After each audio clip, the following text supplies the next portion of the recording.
जय हिंद साथियों। तो यहाँ पर हम आपके लिए पेपर कोड BHDC 132 मध्यकालीन हिंदी कविता के कुछ इंपॉर्टेंट क्वेश्चंस को डिस्कस करेंगे जो आपके जून एग्जाम के लिए इंपॉर्टेंट है। तो आप लोग इस वीडियो को पूरा एंड तक देखिएगा।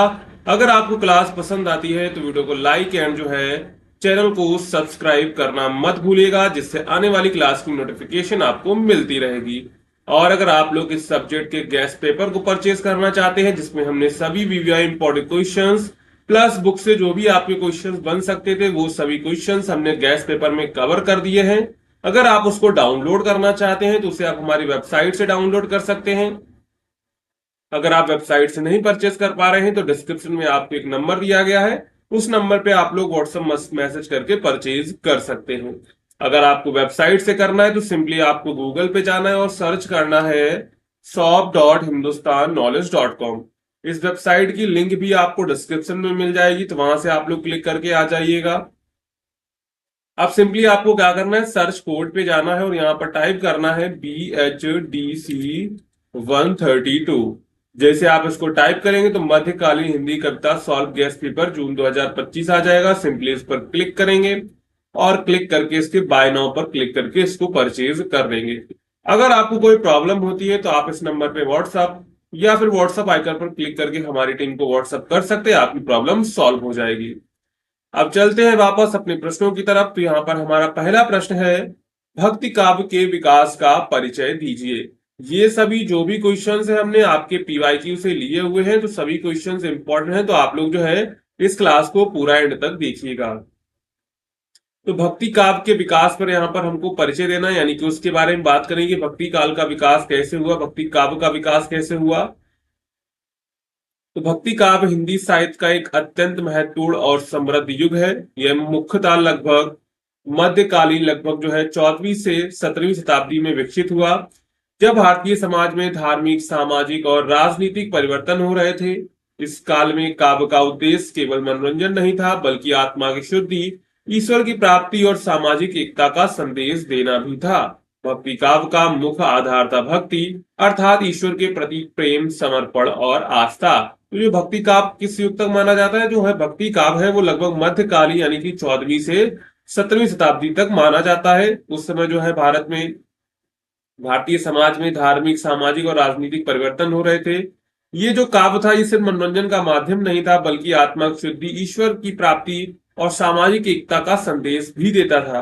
भक्ति काव्य का मुख्य आधार था भक्ति, अर्थात ईश्वर के प्रति प्रेम, समर्पण और आस्था का भाव रखना। अब यहाँ पर देखते हैं भक्ति काव्य का ऐतिहासिक पृष्ठभूमि। तो 13वीं शताब्दी के बाद भारत में मुस्लिम आक्रमणों के कारण हिंदू समाज में भय, असुरक्षा और सामाजिक असमानता बढ़ने लगी।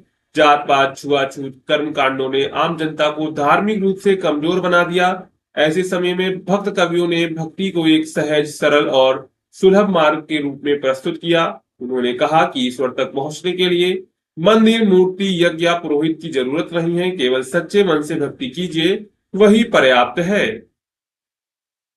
अब इसके बाद भक्ति काव्य की विशेषताएं देखते हैं। तो ईश्वर के प्रति प्रेम और समर्पण। तो भक्ति काव्य में कवियों ने ईश्वर को अपना प्रिय मित्र, प्रेमी, स्वामी या बालक के रूप में देखा और उसकी सेवा को जीवन का उद्देश्य माना। इसके बाद मानवता का संदेश। इस काव्य में जाति पाति, ऊंच नीच के भेद को नकारा गया और सभी मनुष्यों को एक समान यहाँ पर माना गया है।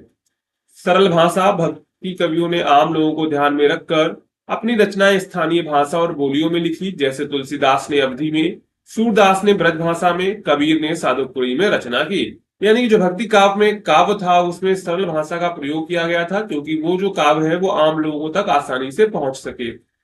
इसके बाद है आध्यात्मिकता और सामाजिक सुधार। यह काव्य आत्मा की शुद्धि, कर्म की महत्ता और सामाजिक समरसता का प्रचार करता है।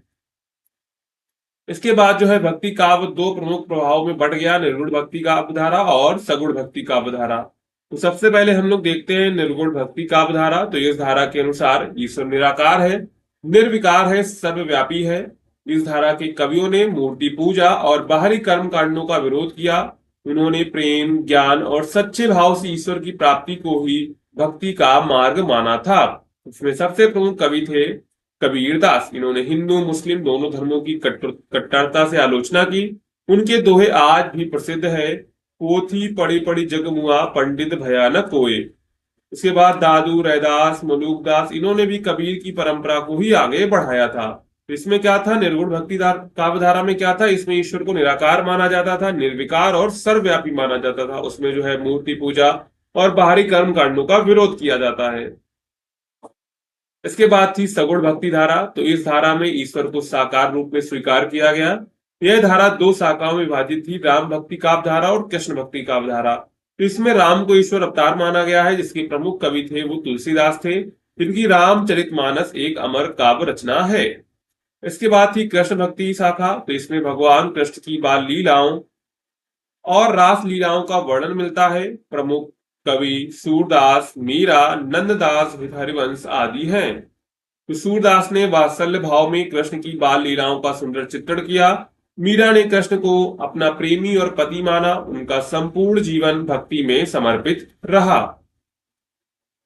इसके बाद भक्ति काव्य का क्या प्रभाव पड़ा, तो भक्ति काव्य ने समाज को नई दिशा दी। इसने धार्मिक कट्टरता, अंधविश्वास और सामाजिक असमानता का विरोध किया और एक समरस समाज का जो है सपना दिखाया।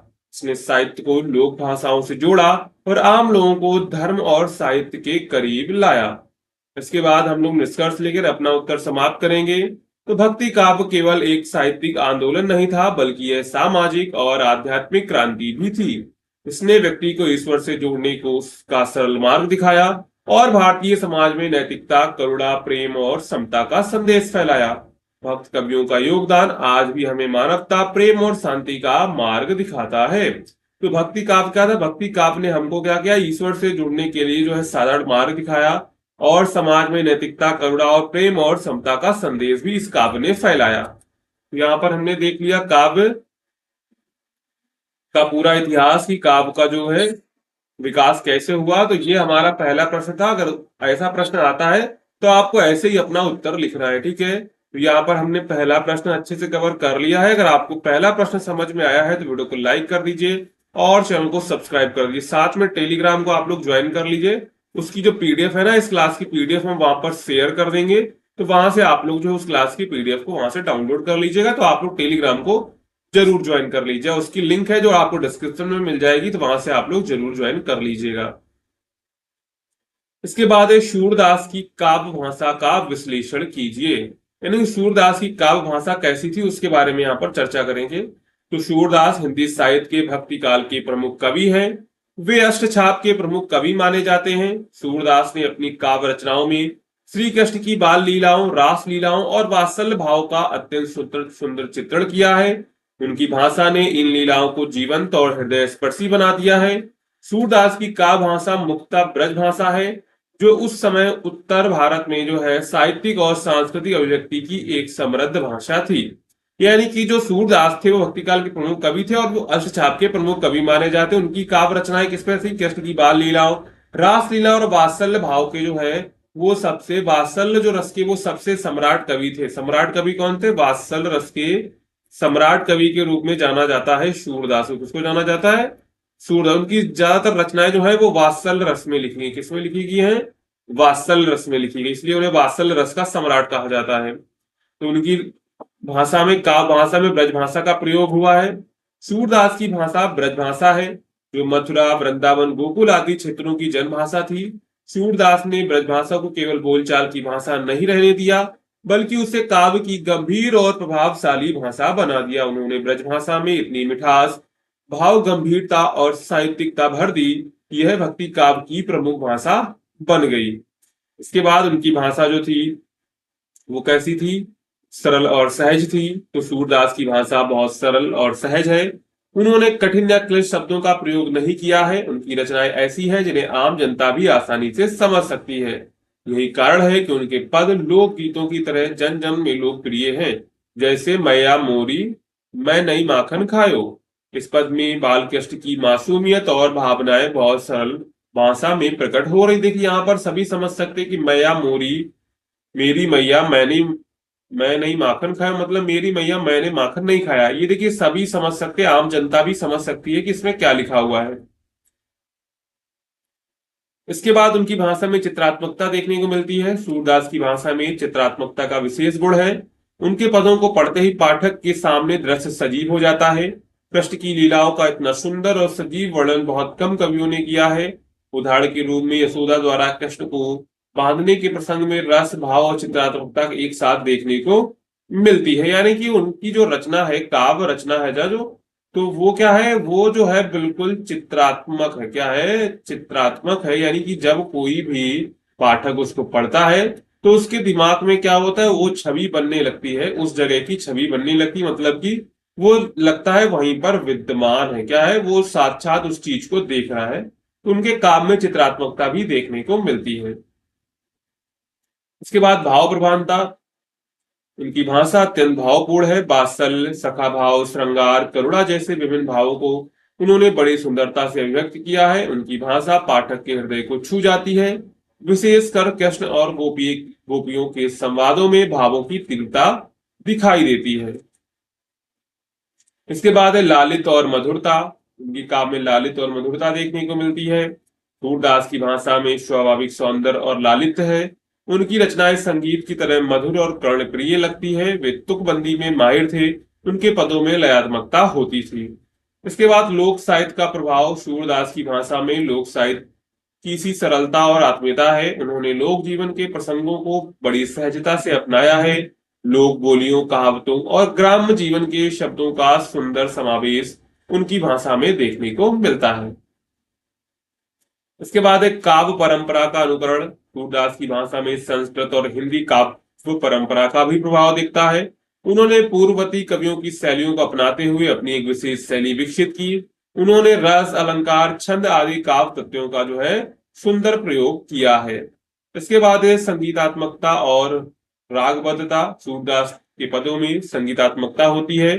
उन्होंने कई रचनाएं रागों के अनुसार लिखी हैं, जैसे केदार, जयश्री, रामकली आदि। इससे उनके पदों को गाया जाना आसान हो गया है और भक्ति संगीत का आधार भी बना है। तो यहाँ पर उनके काव्य में, उनके काव्य भाषा में क्या क्या देखने को मिलता है, तो उनकी काव्य भाषा, ब्रज भाषा का प्रयोग हुआ है। सरलता और सहज उनकी भाषा। उनकी भाषा में चित्रात्मकता देखने को मिलती है। भाव प्रधानतापूर्ण है। इसके बाद उनकी भाषा में लालित और मधुरता देखने को मिलती है। उनकी भाषा में लोक साहित्य का प्रभाव देखने को मिलता है। इसके बाद एक काव्य, उनकी जो भाषा है उसमें काव्य परंपरा का अनुकरण भी किया गया है। इसके बाद उनकी भाषा में संगीतात्मकता और रागबद्धता भी देखने को मिलती है। इसके बाद हम लोग निष्कर्ष लेकर अपना उत्तर समाप्त करेंगे। तो सूरदास की काव्य भाषा में गहरी भावनाएं, सौंदर्य, चित्रात्मकता और मधुरता का सुंदर संगम है। उन्होंने ब्रजभाषा को केवल एक क्षेत्रीय भाषा से ऊपर उठाकर एक समृद्ध साहित्यिक भाषा के रूप में स्थापित किया है। उनकी भाषा जनमानस से जुड़ी हुई है। यही कारण है कि उनके पद आज भी गाए जाते हैं, पढ़े जाते हैं और लोगों के हृदय में बसे हुए हैं। सूरदास ने अपनी भाषा से भक्ति, कला और सौंदर्य को एक साथ जोड़ने का अद्भुत कार्य किया है, जो उन्हें अमर बनाता है। यहाँ पर टोटल हमने 2 प्रश्नों को कवर कर लिया है। इसके बाद चलते हैं अगला प्रश्न। तो यहाँ पर अगला प्रश्न क्या है, जायसी के काव्य में निहित प्रेम तत्व का विवेचन कीजिए। यानी कि जायसी के काव्य में जो प्रेम निहित है उसके बारे में यहाँ पर हम लोग चर्चा करेंगे।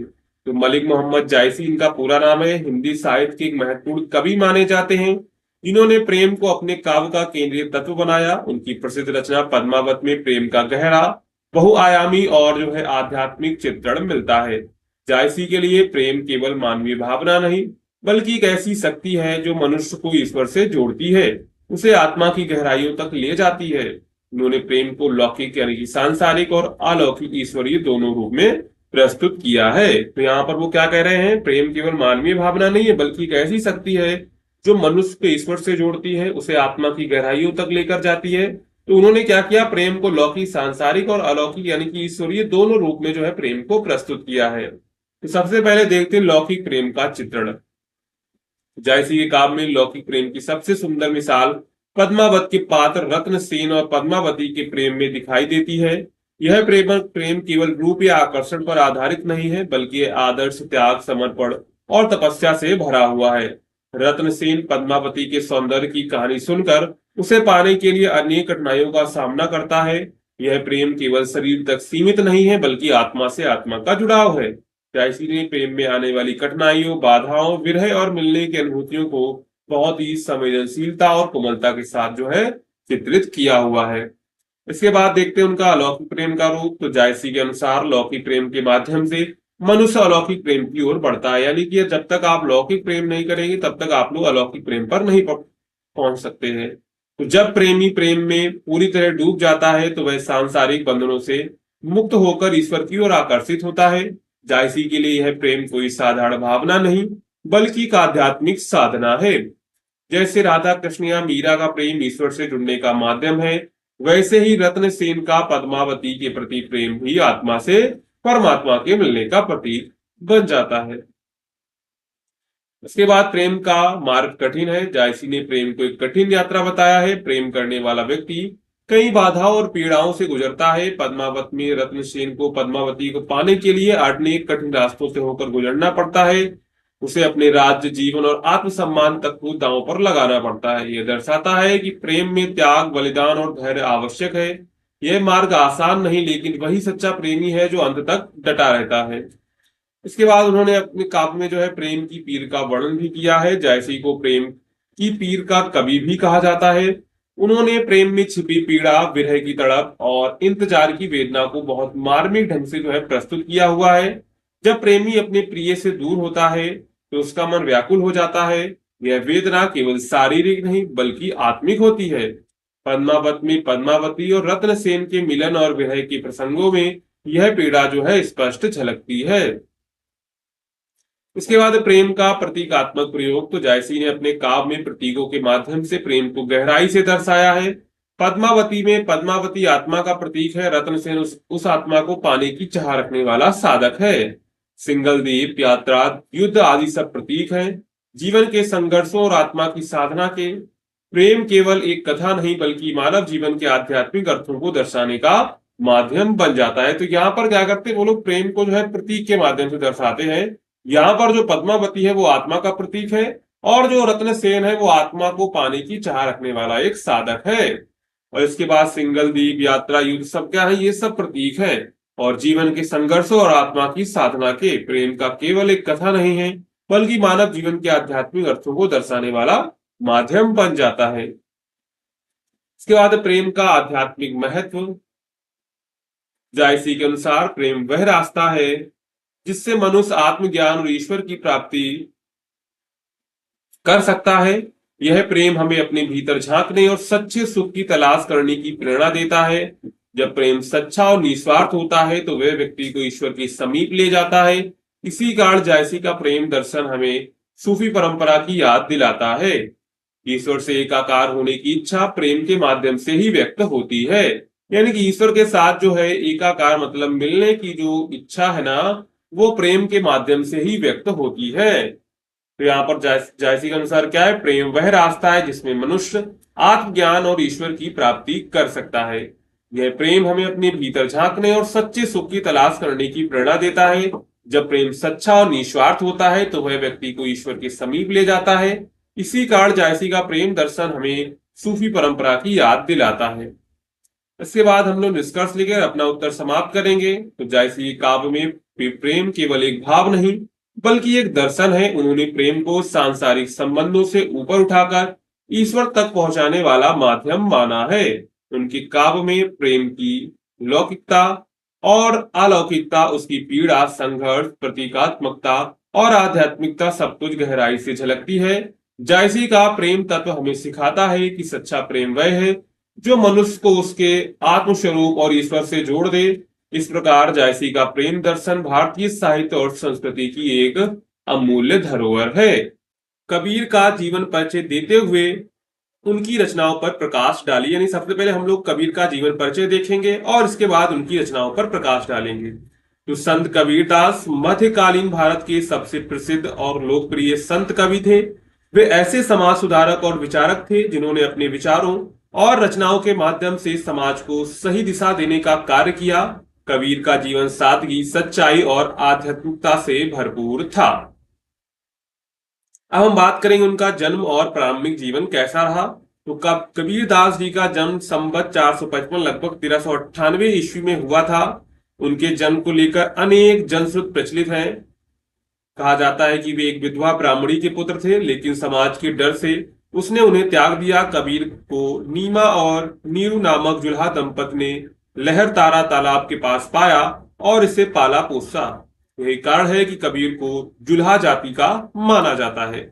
यानी कि कहा जाता है ये सब क्या है, इनके देखिए कबीर दास के जीवन के बारे में यानी कि जन्म के बारे में कोई भी जो है अभी करेक्ट डेटा नहीं है। सिर्फ जो कहानियां हैं उसी के आधार पर ये बताया जाता है कि इनका जो जन्म है वो विधवा ब्राह्मणी के कोख से हुआ था, लेकिन उन्होंने समाज के डर के कारण इनको त्याग दिया और उनको जो तालाब में छोड़ दिया था। वहीं पर तालाब में नीमा और नीरू नामक दंपत थे, उन्होंने इनको उठा लिया और इनको पाला पोसा। इसी कारण इन्हें क्या कहा जाता है, जुल्हा जाति का माना जाता है। कबीर ने औपचारिक शिक्षा नहीं ली थी। उन्होंने खुद कहा, मसी कागज छुओ नाही कलम गहो न हाथ। फिर भी उन्होंने अपने जीवन के अनुभवों और आध्यात्मिक सोच को बहुत सुंदर और प्रभावशाली कविता के रूप में प्रस्तुत किया था। इसके बाद गुरु और शिक्षा, तो कबीर के गुरु संत रामानंद थे। रामानंद भक्ति आंदोलन के प्रमुख संत थे। उन्होंने कबीर को आध्यात्मिक ज्ञान की ओर प्रेरित किया। कबीर का पूरा जीवन भक्ति, ज्ञान और समाज सुधार के कार्यों में बीता था। इसके बाद पारिवारिक जीवन की बात करें तो कुछ मान्यताओं के अनुसार कबीर की पत्नी का नाम लोही था और उनकी 2 संतानें थी, कमाल और कमाली। लेकिन कुछ विद्वानों का मानना है कबीर अविवाहित थे और उनका जीवन पूरी तरह से समाज सेवा भक्ति में समर्पित था। तो यहाँ पर कोई जो है करेक्ट डेटा नहीं है कि उनके पुत्र थे, उनकी पत्नी हुई थी या नहीं थी। कुछ विद्वान मानते कबीर की पत्नी थी और कुछ मानते कि नहीं थी। इसके बाद मृत्यु के बारे में बात करें तो कबीर ने अपनी मृत्यु के लिए काशी के बजाय मगहर को चुना। उस समय एक अंधविश्वास प्रचलित था कि काशी में मरने से स्वर्ग मिलता है और मगहर मरने से नरक। तो कबीर ने इस भ्रम को तोड़ने के लिए मगहर में 1518 लगभग संवत 1575 में देह त्याग किया। उन्होंने जीवन के अंतिम क्षण तक अंधविश्वासों का विरोध किया था। यानी कि उस समय क्या था कि जो व्यक्ति अगर मगहर में मरेगा तो उसको नरक मिलेगा और जो है काशी में मरेगा तो उसे स्वर्ग मिलेगा। तो उन्होंने काशी के बजाय किसको चुना था, मगहर को चुना था। उनको अंधविश्वास तोड़ना था लोगों का, इसलिए। इसके बाद कबीर की साहित्यिक रचनाएं, तो कबीर पढ़े लिखे नहीं थे लेकिन उनकी वाणी इतनी प्रभावशाली और गूढ़ थी कि उनके अनुयायियों ने उनके विचारों को एकत्र करके उन्हें रचनाओं का रूप दिया। देखिए यहाँ पर क्या थे, कबीर दास ना ही लिखना जानते थे ना ही पढ़ना जानते थे।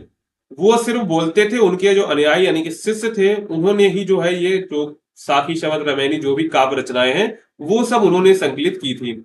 उनकी रचनाओं का संकलन बीजक नामक ग्रंथ में हुआ, जिनके 3 प्रमुख भाग थे, साखी शबद रमैनी। साखी की बात करें तो यह दोहा छंद में होती है। इसमें कबीर की शिक्षाओं का सार होता है। साखियों में जीवन के अनुभव, सत्य, भक्ति, नैतिकता और समाज के लिए मार्गदर्शन मिलता है। अब शबद की बात करें तो शबद में कबीर के पद यानी गीत होते हैं। ये गेह यानी कि गाए जाते हैं और संगीत में गाए जाते हैं। इन पदों में कबीर के रहस्यवादी विचार और परमात्मा से अलौकिक प्रेम की झलक मिलती है।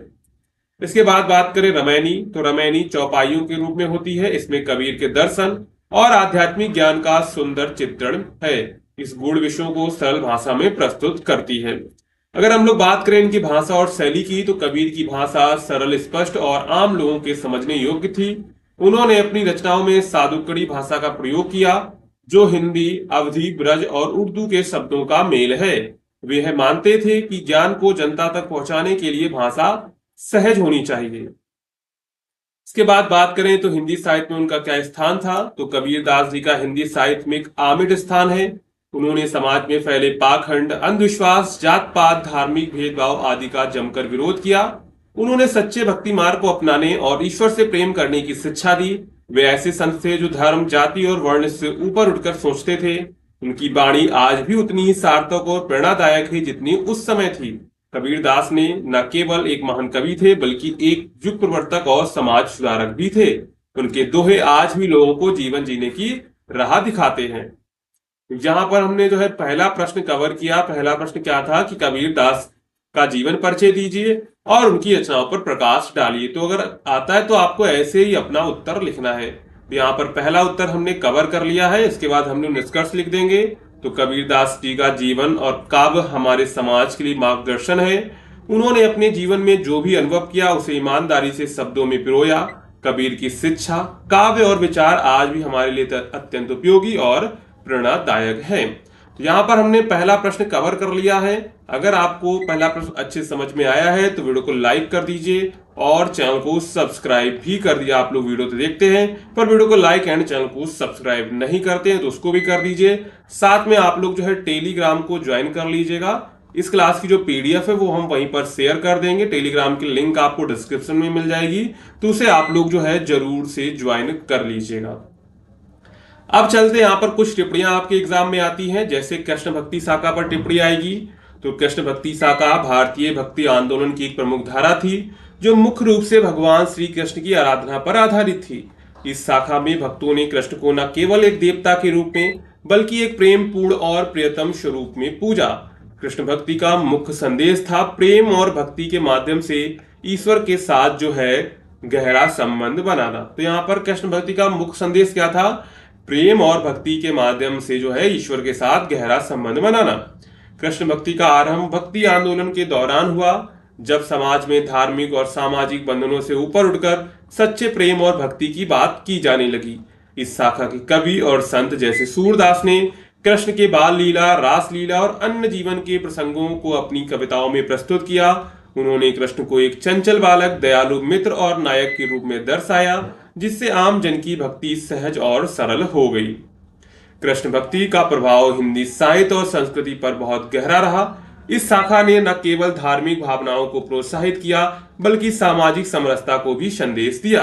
भक्तों ने अपने गीतों, भजनों और कीर्तनों के माध्यम से लोगों को एकता और प्रेम की शिक्षा दी। कृष्ण भक्ति ने संगीत, नृत्य और नाटक जैसे सांस्कृतिक रूपों को भी जन्म दिया था। इस शाखा की विशेषता यह थी कि सभी वर्गों और जातियों के लिए खुली थी। इसमें जन्म या सामाजिक स्थिति की कोई बाधा नहीं थी, इसलिए शाखा समाज में समानता और सद्भाव का संदेश भी फैलाने में सफल रही। कृष्ण भक्ति शाखा का सबसे बड़ा योगदान यह था कि इसने भक्तों के मन में भगवान के प्रति व्यक्तिगत प्रेम और समर्पण की भावना को जगाया। यह शाखा आज भी भारतीय धार्मिक और सांस्कृतिक जीवन में महत्वपूर्ण स्थान रखती है। तो यहाँ पर सबसे इसकी जो इंपॉर्टेंट बात थी वो थी कि ये सभी वर्गों और सभी जातियों के लिए खुली थी। इसमें कोई मनाही नहीं थी कि आप किस जाति के तो इसमें नहीं आ सकते हैं। किसी भी जाति के आप लोग जो है कृष्ण भक्ति शाखा में जुड़ सकते थे। इसके बाद भक्ति आंदोलन और रविदास। तो भक्ति आंदोलन मध्यकालीन भारत में धार्मिक और सामाजिक सुधार का एक महत्वपूर्ण आंदोलन था। इस आंदोलन का उद्देश्य ईश्वर की भक्ति को सभी लोगों के लिए सरल, सुलभ और समान बनाना था। भक्ति आंदोलन न जाति पाति सामाजिक भेदभाव को चुनौती दी और एक समरस समाज की भी कल्पना की। रविदास इस आंदोलन के प्रमुख संतों में से एक थे। वे समाज के निचले वर्ग से संबंध रखते थे। यानी कि जो भक्ति आंदोलन के जो प्रमुख कवि थे उसमें कौन? रविदास भी आते हैं। और उनकी रचनाओं में भक्ति के साथ साथ सामाजिक समानता का संदेश भी होता है। रविदास ने अपने गीतों में ईश्वर की सरलता और प्रेम को प्रमुखता दी है। उन्होंने कहा कि ईश्वर किसी जाति या वर्ग विशेष के लिए नहीं बल्कि सभी के लिए है। रविदास जी के भजन पद आज भी लोकप्रिय हैं। वे सामाजिक भेदभाव के विरोधी थे और अपने समय के कुरीतियों के खिलाफ मुखर थे। उनका मानना था कि ईश्वर तक पहुंचने का मार्ग केवल भक्ति और सच्चाई से संभव है, न कि जन्म या सामाजिक स्थिति से। भक्ति आंदोलन और रविदास का समाज पर बड़ा प्रभाव पड़ा। उन्होंने समाज में समानता, प्रेम, एकता का संदेश फैलाया। उनके विचार आज भी सामाजिक न्याय और आध्यात्मिकता के क्षेत्र में प्रासंगिक हैं। इसके बाद बात करते हैं सूरदास की काव्य भाषा की। तो सूरदास हिंदी साहित्य के महान कवि और कृष्ण भक्ति शाखा के प्रमुख संत थे। सबसे इंपॉर्टेंट बात क्या है? कृष्ण भक्ति शाखा के प्रमुख संत थे। उनकी काव्य भाषा अत्यंत सरल, भावपूर्ण और जन आसान वाली थी। उन्होंने जो भाषा का प्रयोग किया वह आम जनता के लिए दिल छूने वाली थी। सूरदास की कविताओं में ब्रज भाषा का प्रयोग मुख्य रूप से होता है। ब्रज भाषा वह बोली होती है जो ब्रज भाषा मथुरा, वृंदावन में बोली जाती है। इस भाषा की मिठास और सरलता से सूरदास के काव्य को अधिक लोकप्रिय बनाया। उनकी भाषा में बाल कृष्ण की लीलाओं का सुंदर चित्रण है, जिससे भक्तगण आसानी से जुड़ पाते हैं। सूरदास की भाषा में अलंकार, रूपक, छंदों का उपयोग भी देखने को मिलता है। सूरदास की काव्य भाषा का मुख्य उद्देश्य था भक्तों के हृदय में कृष्ण के प्रति प्रेम और श्रद्धा जागृत करना। इसके बाद देखते हैं नीति काव्य परंपरा। तो नीति काव्य परंपरा भारतीय साहित्य की एक महत्वपूर्ण धारा है, जिसमें नैतिक शिक्षा और जीवन के मूल बताने वाली कविताएं लिखी जाती हैं। इसका उद्देश्य पाठकों को सही और गलत का ज्ञान देना और उन्हें सदाचारी बनाना होता है। नीति काव्य में जीवन के विभिन्न पक्षों जैसे सच्चाई, धर्म, कर्तव्य, मानव व्यवहार पर प्रकाश डाला जाता है। इस परंपरा के कवि समाज में नैतिकता और सद्गुण को बढ़ावा देने के लिए सरल और प्रभावी भाषा में लिखते हैं। इसके बाद जो कबीर दास हैं, कबीर, तुलसीदास और रहीम जैसे कवि नीति काव्य के प्रमुख उदाहरण हैं। उन्होंने अपनी कविताओं के माध्यम से मानवीय मूल्य, प्रेम, दया और सहनशीलता जैसे गुणों का विचार किया। नीति काव्य की विशेषता यह है कि इसमें कहावतें, उपदेश और जीवन के अनुभवों को सुंदर और प्रभावशाली रूप से प्रस्तुत किया जाता है। अब यहाँ पर हमने दूसरा प्रश्न भी कवर कर लिया। कुछ टिप्पणियां थी जो आपके एग्जाम में पूछी गई थी, तो वो यहाँ पर हमने कवर कर ली है। अब चलते यहाँ पर हमारा तीसरा प्रश्न है, सूरदास के काव्य में अभिव्यक्त लोक जीवन की चर्चा कीजिए। यानी कि सूरदास के काव्य में जो है लोक जीवन जो मिलता है उसकी हम लोग यहाँ पर विस्तृत चर्चा करेंगे। तो सूरदास के काव्य में लोक जीवन का जो चित्रण मिलता है वह बहुत ही सजीव, सरल और दिल को छू लेने वाला होता है। उनके काव्य में हम ब्रज क्षेत्र की ग्रामीण जीवन, वहां की संस्कृति, रीति रिवाज, लोकगीत, पर्व त्योहार और लोगों की भावनाओं को पूरी तरह से महसूस कर सकते हैं। सूरदास ने अपने काव्य में लोक जीवन को इस तरह प्रस्तुत किया है कि वह केवल एक साहित्यिक रचना नहीं बल्कि एक जीवंत दस्तावेज भी बन जाता है, जो उस समय के समाज और जीवन को समझने में मदद करता है। यानी कि जो सूरदास होते हैं ना, वो अपने काव्य में लोक जीवन इस तरह प्रस्तुत करते हैं कि वो केवल एक साहित्यिक रचना नहीं बल्कि एक जो है जीवन दस्तावेज बन जाता है, जो उस समय के समाज और जीवन को समझने में मदद करता है। तो ब्रज संस्कृति का चित्रण, तो सूरदास के काव्य में ब्रज संस्कृति का विस्तृत जो है वर्णन मिलता है। ब्रज वह क्षेत्र है जहां भगवान श्री कृष्ण ने अपना बाल्यकाल बिताया था। सूरदास ने क्षेत्र के चरागाहों, हरियाली, पशु पक्षियों और प्रकृति के साथ मनुष्य के रिश्ते को बहुत ही सुंदर तरीके से बताया है। उन्होंने ग्वालों के जीवन, उनकी दिनचर्या, गायों की देखभाल और चरागाहों की सुंदरता को बड़े ही प्रेम से वर्णित किया है। इस तरह के चित्रणों से ब्रज का ग्रामीण जीवन हमारे सामने जीवंत हो उठता है। इसके बाद लोक व्यवहार और रीति रिवाज, सूरदास ने अपने काव्य में लोक जीवन के रीति रिवाजों और व्यवहारों का भी उल्लेख किया है, जैसे कि त्योहार, मेलों, व्रत, उपवास और पारंपरिक अनुष्ठानों का वर्णन इन्होंने बड़ी सहजता से किया है। इससे उनके काव्य में लोक संस्कृति की गंध आती है, जो उस समाज के जीवन को समझने का एक रास्ता प्रदान करती है। सूरदास ने दर्शाया कि कैसे ग्रामीण जीवन में त्योहारों का आनंद लिया जाता था, लोक गीतों की मिठास होती थी और पारंपरिक रीति रिवाजों की पवित्रता जीवन को सुंदर बनाती थी। इसके बाद बाल लीला का प्रभाव। सूरदास ने कृष्ण की बाल लीलाओं का जिस तरह वर्णन किया है वह लोक जीवन के बहुत करीब है। कृष्ण की माखन चोरी, उनकी चपलता, गोपियों के साथ उनकी शरारतें, सभी को उन्होंने बड़े ही सहज और जीवंत ढंग से प्रस्तुत किया है। यह वर्णन न केवल धार्मिक दृष्टि से महत्वपूर्ण है बल्कि यह उस समय के गांव के बच्चों की दैनिक गतिविधियों और उनकी नटखट प्रवृत्तियों का भी प्रतिनिधित्व करता है। बाल लीला के माध्यम से सूरदास ने लोक जीवन के बच्चों के मनोभावों को भी समझाया है। इसके बाद लोक भाषा का प्रयोग, यानी कि वो अपने काव्य में सरल और लोक भाषा का प्रयोग करते हैं, जिससे उनका काव्य जो है आम जनता तक आसानी से पहुंच पाता है। वह संस्कृत या शास्त्रीय भाषा की जटिलताओं से दूर रहकर ब्रज की बोली और स्थानीय भाषा का उपयोग करते हैं। इसके बाद लोकगीतों का प्रभाव। तो सूरदास के काव्य में लोकगीतों का प्रभाव साफ नजर आता है। उनकी कविता में लोकगीतों की लयात्मकता, सरलता और भाव गहराई से देखने को मिलते हैं। ये लोकगीत जो मुख्यतः ग्रामीण जीवन की खुशियों, दुखों और प्रेम कहानियों को गाते हैं, सूरदास के काव्य में भी उसी रूप में जीवित हैं। इससे उनका काव्य हर गांव शहर में लोकप्रिय हुआ। इसके बाद वात्सल्य और श्रृंगार रस का सजीव चित्रण उनके काव्य में देखने को मिलता है। सूरदास ने वात्सल्य रस यानी कि माता पुत्र के प्रेम को बहुत मार्मिक चित्रण किया है। कृष्ण और उनकी मां यशोदा के बीच प्रेम और स्नेह को उन्होंने अत्यंत सहज और प्रभावशाली तरीके से प्रस्तुत किया है। इसके बाद है माखन चोरी और रास लीला के माध्यम से लोक जीवन दर्शन। तो माखन चोरी की लीलाओं में सूरदास ने न केवल कृष्ण की शरारतों को दिखाया बल्कि गांव के लोगों के बीच के संबंध, उनका व्यवहार, उनकी भावनाओं को भी व्यक्त किया। इसी तरह रास लीला में कृष्ण और गोपियों के प्रेम का अत्यंत सुंदर, रंगीन और भावुक चित्रण किया गया। यह प्रेम न केवल धार्मिक दृष्टि से बल्कि लोक जीवन के प्रेम की छटा को भी दर्शाता है। इसके बाद पशुपालन और संस्कृति का वर्णन। तो सूरदास के काव्य में पशुपालन का भी उल्लेख मिलता है। कृष्ण और ग्वाल के बीच संबंध, गायों के प्रति उनका प्रेम, पशु पक्षियों के साथ सामंजस्य उनके काव्य को जो जीवंत बनाता है। इससे उस युग के ग्रामीण जीवन की वास्तविकता सामने आती है, जहां पशुपालन जीवन का एक अहम हिस्सा था। इसके बाद बात करें निष्कर्ष की, तो सूरदास के काव्य में लोक जीवन की झलक मिलती है।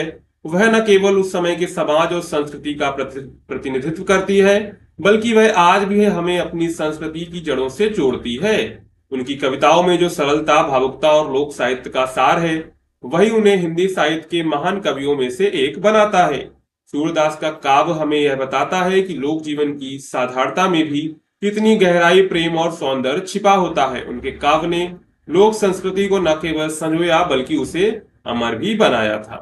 तो यहाँ पर टोटल हमने 3 क्वेश्चंस को डिस्कस कर लिया है जो आपके एग्जाम के लिए इंपॉर्टेंट थे। तो अगर आपको क्लास पसंद आई हो तो वीडियो को लाइक करिएगा, चैनल को सब्सक्राइब करिएगा और पीडीएफ के लिए टेलीग्राम चैनल को ज्वाइन कर लीजिएगा।